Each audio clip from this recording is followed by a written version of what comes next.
He's done it again. He's done it again. Valentino Livramento. He's done it again. Hello, and in today's video we are doing an FPL review for game week number 5. That's right, it was a very saucy little game week. A lot of people having injury worries and not having a good game week. But we did it, people. We got the green arrow. Come on. It's the first time this season we've gone up in rank, and we'll go through all the juicy bits, all the scores, the points, the reactions to my players this game week, and we will mention the big few game weeks coming up where the wildcard is nearing the application of it, nearing that button being pressed, and there is a fixture swing, so it makes sense. Before I do start though, let me just do a quick run through of the key numbers from the just finished game week 5. So Ismaila Sarr top for big chance involvements and XG in that Norwich City 1 Watford 3 game. Joshua King played centrally and carried much more threat, unfortunately for my fantasy team, than Emmanuel Dennis on the left, despite Dennis getting a very good goal to get him a 6-pointer. Andros Townsend and Damari Gray were on corner duties in a 3-0 defeat for the Toffees, and they looked good going into game week 6 because of course that Norwich fixture. But is it worth it now? I don't know. When you think about the game week 7 fixture against Manchester United, let's kind of process that information. But interesting to see not Lucas Digne on those set pieces. Also, we had an own goal for Lucas Digne, and that was a bit of a harsh one for those people that owned him. And it was a week to stay patient because just like Ismaila Sarr, who'd blanked previously quite a few goes, a bit of Ivan Toney was one that if you kept the patience with him, he delivered 2 goals for Ismaila Sarr, but a goal and an assist for Ivan Toney. He ripped out the Championship last season. He's taken a few weeks and to get involved in the Premier League, but now he looks like a Premier League player, and he's got pens on him. He gets goals, and after that Villa goal, he looks like he's confident. He's been involved now, Ivan Toney, in over 60% of Brentford's chances. But in the other strike force in that game, a man who a lot of FPL managers were hoping to get points, Raul Jimenez, the Mexican, has been very, very quiet. And let's just not talk about that Rabona because that was an absolute nightmare. But he's had 2 big chance involvements, which is not enough. Is not enough for a 7.5 million forward. So, yeah, it's a unfortunate game week for any Wolves FPL owners because, of course, the clean sheet was wiped. And, yeah, it was just not ideal. But the fixtures are still amazing for Wolves. So, surely they're going to be back in form. I know they played well against Watford-ish in the second half, but it was a pretty scrappy game. Everyone got on their players. It was a bit knee-jerk. And look what happened. They lost. So, you know, we got to take a little pinch of salt from these results. But interesting there, some key numbers brought to you by the legend, that is Abubakar Siddiq. And that is, of course, at Bigman Bakar. So, let me talk about my game week as a whole then, shall we? So, yeah, Backman and Robin, that is the team name. And the game week rank was a bit of a stinker. It was 2,233,844. So nothing special, nothing to write home about. But the most important thing is, of course, what was the game week 5 points? And it was a total of 63. We will take that, my son. Very, very good indeed. And only 1 point less than our great game week 4, where we got a nice little return over the average. Obviously not over the average after the minus point hit. It was actually instead just 56, not 57. But this week the average was higher than 57. But it was still a bit of a nightmare week for a lot of people. I say it was higher than 57. I mean to say it was lower than 57. It was 55. So a lot of people had COVID problems, i.e. Jack Harrison, and also a bit of Trent Alexander-Arnold. But the main thing is, it was a difficult week to get a green arrow in, and we just did that for the first time this season, and I'm absolutely loving life. So, yeah, we were fuming about that game week 4 because, you know, Salah captaincy, alright, you would have preferred Ronaldo, but it's still solid return. Antonio returned again, Trent did the bits, Ben White came in clutch with a clean sheet. And despite that red card for Antonio, you thought surely that's enough to get a green arrow. But no, we unfortunately had a sloppy little red arrow going from a rank of 220,137 to 383,091, which was not a good one at all. Really, really disgusting. So we had a point to prove going into this game week 5, and we really did do it. So we've just kicked off at Vicarage Road, by the way. It's Watford against Stoke in the Carabao Cup. Interesting little lineup. And actually, Daniel Bachmann, who is the man I've got in between the sticks in FPL, he is not in the squad. So does that mean he gets a start against Newcastle? It gives him a rest. Obviously, people have been saying, and I thought that it was that he got an injury against Norwich City and he was ruled out of the starting 11 for that reason. But he was on the bench. So I thought it was a knee injury that was kind of making him 50% chance of fully fitness, and it wouldn't be enough for him to start. But if Foster somehow got injured, then he could come on and kind of play through it a little bit. So it turns out people were saying that was just a tactical decision. And for me, that makes sense because no offence, no disrespect to Norwich City, but they're a team we can beat. They're more, on our level playing field. So for that, Ben Foster was a man who we knew was experienced. And we bring in some experienced, important players for that Norwich game. Your likes of Craig Cathcart, your likes of Ben Foster, and we kind of just thought, yep, we're going to grind out the 6-pointer with players that we know can do well, even if they're not the flashiest or the young players that we have in the team and the new assets. So it was a very old-fashioned style and decision-making from Xisco Munoz, but it made sense. And Foster wasn't that bad in the game. Obviously, Bachmann has got a lot of criticism. I think some of it is unfair, some of it is exaggerated, but I understand where people are coming from. He made that mistake against Tottenham, but then he made loads of saves in that game also. And you do get judged for your mistakes, and we have conceded, in those first 4 games of the season, it's not been good because we've conceded 7. So, you got to think that we need to kind of tighten up at the back. Is that Bachmann's fault? Well, you could argue the defence have been pretty slow this season, and there was nothing that, for example, Bachmann could have done against Wolves with that Sierrauter own goal. And Sierrauter is playing tonight as well, so hopefully he can be on the road to redemption. But also some debuts in there for Watford, the likes of Rob Elliott, but also Ozan Tufan in the midfield. He's going to be a massive player for us once his fitness is fully fit. So, yeah, at the end of the day, I'm not going to be too worried about it. I think maybe Bachmann starts the next week, but we've always got the option because in my FPL team, I've got both Ben Foster and Bachmann. So I'm loving life, really. But no, ultimately, it was a very decent game week number 5. 63 points, and that means overall points is 362, which, after 5 game weeks is pretty solid stuff. So I'm pretty happy. I think in terms of starts to a Premier League season, I've usually taken at least about 10 or so game weeks to get anywhere near the top 400k, and now we're sitting pretty in 350.5k, or I should say 350.47. So yeah, at the end of the day, I'm loving it, and we didn't take any hits. We made the one transfer. We did Antonio out. I know it's bold because a lot of people are saying he's a good captaincy contender for game week 6. Fair enough, but I'm backing Bamford. I hope Bamford is fit. It's just so annoying, isn't it? You see that Bamford yellow and you think, surely he's going to play. Like, come on. Obviously, he came on for me, did get the assist, but he could have had so much more. That chance where he just slid and completely didn't connect to it. And of course, St. Maximan outscored, and that was one of the ones I was going to get. And obviously, I didn't have Rafinha, so it's just 5 points, and it's an ailing, failed clean sheet in that good fixture. You had reason to back it, but obviously Leeds have been quite defensively poor, so I guess I maybe should have thought about that. But anyway, it didn't matter really what kind of selection I put out there because we got some auto subs in.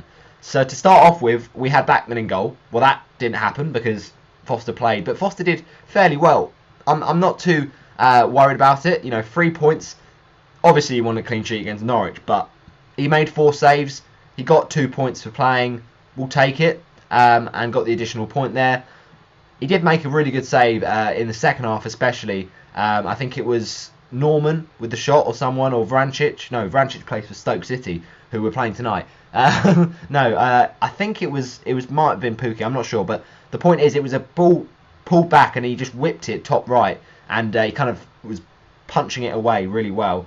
Maybe he shouldn't have made a mistake with the first goal for Norwich because alright, he's maybe got sat down there, he's committed a bit too early. It's a good finish from Pukki, you know, just to squeeze it in there, but not ideal stuff. But is what it is. Like, we're happy to have a player playing in that fixture, considering Bachmann not playing. Now, the other auto subs I've had this week were Shaw in for Trent Alexander-Arnold, and that is not ideal. Obviously, you want Trent. He is a great FPL asset, and hopefully the illness is not going to rule him out for too much. We want him for that Brentford fixture, of course, but 75% chance, just a wait and see, and if we get news on the press conference, then hopefully he's back for then.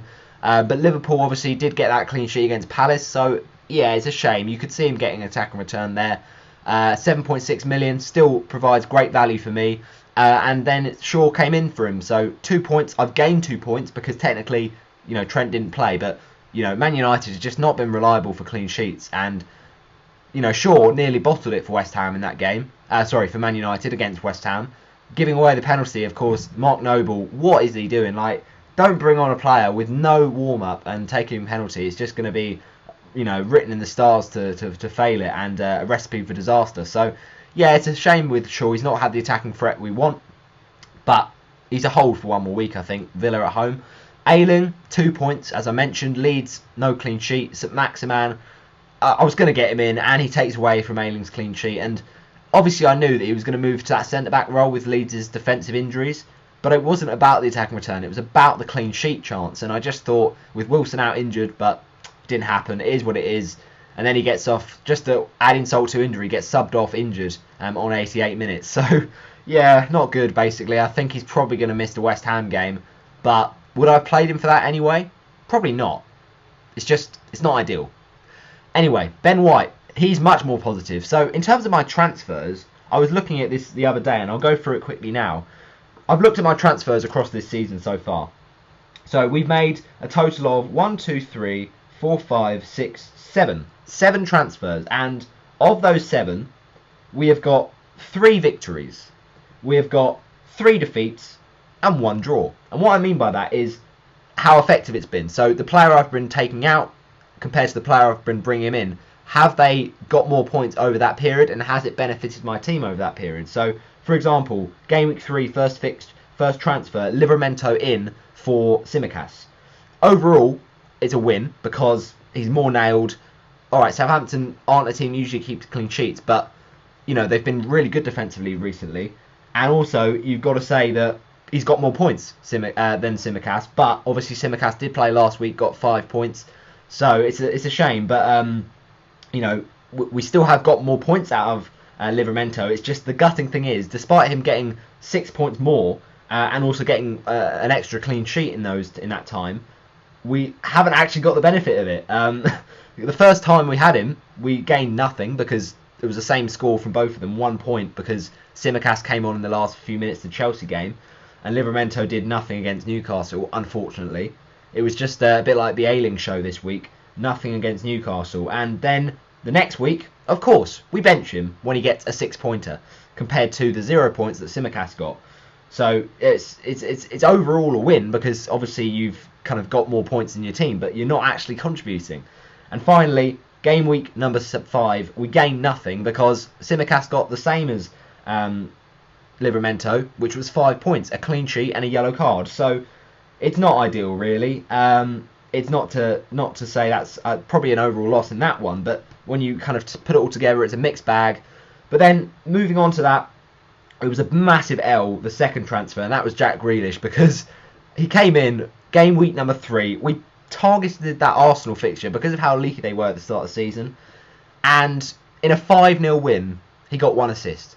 And I think because I only just brought him in, I was like, okay, I'll accept that. Like, it's a return on his debut for my FPL team. So I was like, okay, that's fine. Southampton, Leicester. Those 2 teams, defensively, not the best, right? You think that? So we go for the Leicester game. We think, probably not going to start him, but we end up starting him. He doesn't have chances enough. City scrape a 1-0, and of course he blanks. 3 points, at least he got the clean sheet point. And then the same thing happens against Southampton, who we targeted him for. Good fixture, but no. Livramento on my bench this week gets the clean sheet over Grealish. So not good at all. And yeah, basically he only helped he helped the team in all 3 matches I've played him. But comparing it to Ismail Assar, obviously you'd say that it's good because Grealish did actually get the extra point when both of them blanked with no clean sheet point for Sarr, but he's 7 points better off because of the last week haul, 15 points. I just didn't see it coming. Sarr wasn't in good form. Grealish was. He scored in the Champions League against Leipzig. I thought that would be a good omen for the Southampton game, but it was another blank. So, yeah, that was a loss, basically. Sarr ended up doing better when I sold him. But Dennis was the man that I had in his place trying to cover Watford points. And that was the third transfer of Game Week 3 for the -4 hit. And it's not ideal because it's already a -4 hit, so you've already lost something. And it wasn't much of a impact because obviously that week we benched him against Spurs. Well made decision there because he got 1 point, got a yellow card. And actually, if we'd have played that spot of Ivan Toney, then we'd have missed out on an extra 5 points. So that's not a bad first week. But then to blank against Wolves was not ideal at all. And actually, Toney ended up getting just 1 point better than in that game week. And then, of course, we saw Dennis Hall. Game week 5, 6 points. You think, brilliant. Oh no, but it doesn't matter because Toney's gone and had a great game week. And he's 6 points more anyway. So it's overall been a loss as well. It's not been ideal. 12 points less than Ivan Toney. And technically with the -4 hit in consideration at the time, it was 16 points worse. So basically, not ideal for Game Week 3. And then it was a big dub Game Week 4 because we had to make a big transfer and a big turnaround. And of course that Game Week 4 fixture swing was something I was thinking about. But I kind of just thought, yeah, it's not a problem. You know, we're not too worried about it.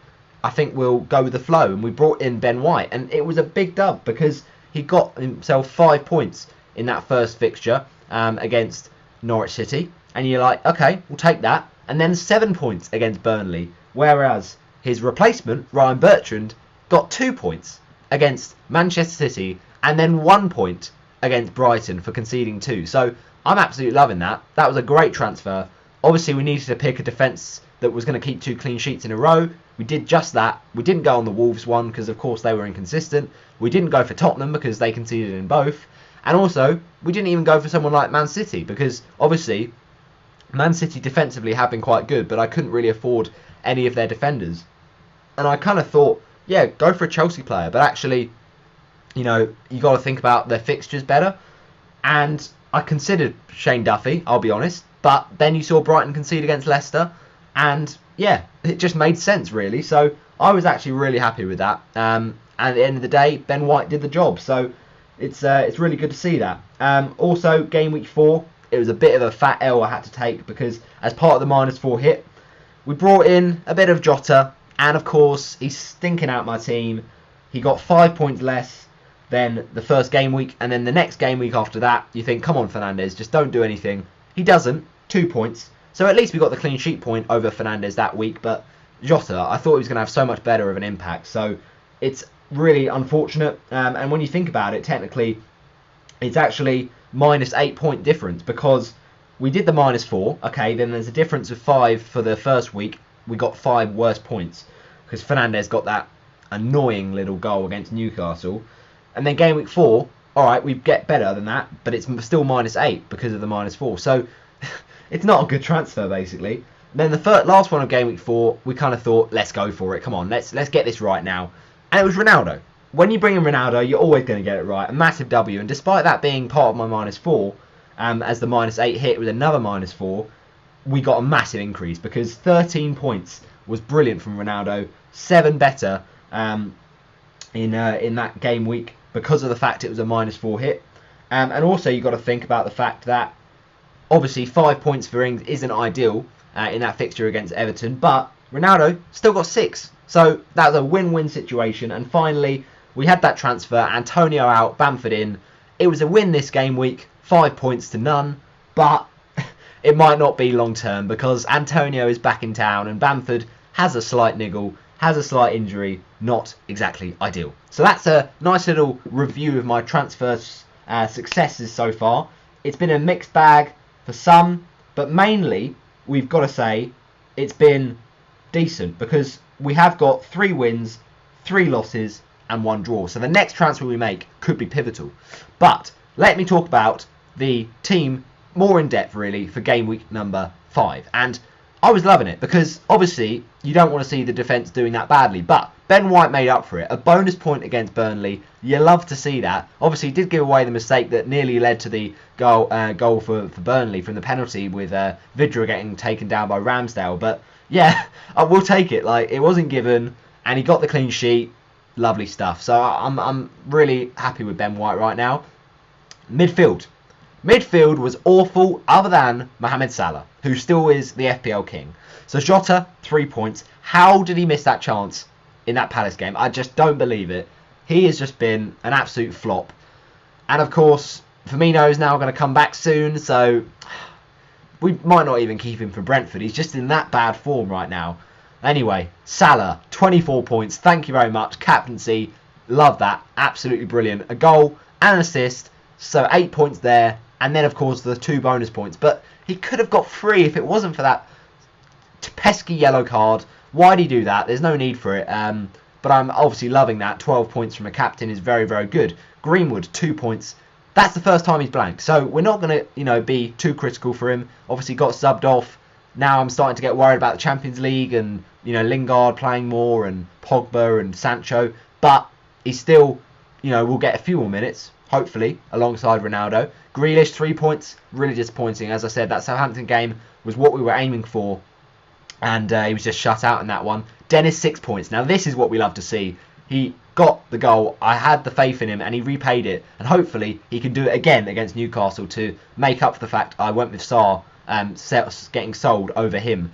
But it's still a goal. It's still a really good goal. And he was robbed of a bonus point. Unfortunately, Gilmore got one by the smallest of margins. Then Bamford, 5 points. Yeah, not good. Because obviously when you make transfers, you want them to do well from the off. And it's just a frustrating game for Bamford. Me watching that on Friday night, he had chances, but he wasn't as involved as I would have liked. And, alright, it was a jammy assist, but, we'll take the return at least. Ronaldo, 6 points. He keeps scoring. He hasn't had a single game where he's not scored yet. I don't know if you count the Carabao Cup, really. But anyway, he's been brilliant. And he just keeps ticking along. Despite the fixture, he scores. So, it's a big decision between him and Lukaku. Backman obviously got subbed off. Trent, 0. Brownhill, 2. I'm not too fussed about it. Obviously, it's the exact same as the lowest score in my team, so it's fine. The one I'm worried about and annoyed about is Livramento, because I keep benching him because he's got the bad fixture, and he does a clean sheet, which is just you can't predict that. So, yeah, obviously, it wasn't the best of game weeks because of the fact we had some regrets, especially St. Maximan, and obviously not going with Livramento, but it was Man City, so it was a good decision, just a bad outcome. But in terms of my overall rank, 350,477. I'm loving that. So by telling you the green arrow, we will do that now. It was a decent little rise, to be fair. So it was 383,091. And then it was a little bit of 350,477, as I just mentioned. So yeah, I'm going to take that at the end of the day. Green arrows was all I wanted.